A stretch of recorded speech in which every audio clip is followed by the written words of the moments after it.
Kwa dhimbele nyakwath juang wamenyo ni mago motendre kod arita ka ng'ata chielo yangi ni wito ngimane bungu mashaka hola. Nyakwath juang wachore bende ni achije moko abirio ma achich ni nyaka bed Jolup Mackenzie emano monjo monego kendo olal gi wiii jakwath moro ma obila timo ne apedha ne achijego kanonro mar nek mashaka hola to podhi nyime. Nyakwath juang kwan ringre ma osegole bungu mashaka hola ne ochopo 336 tich abich jumane ka bende ji 65 manoresi e bungu no pod obila ogeng'onegi.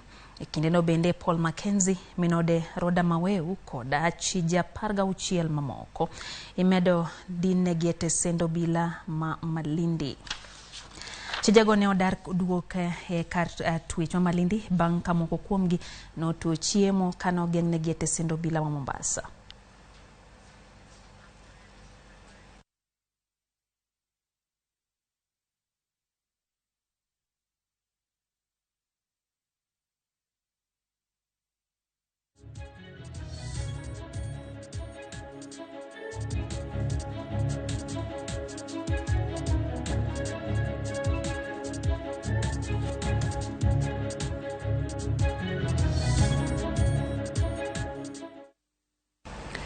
Kama chelo jatend migao mar arita ngire Kithru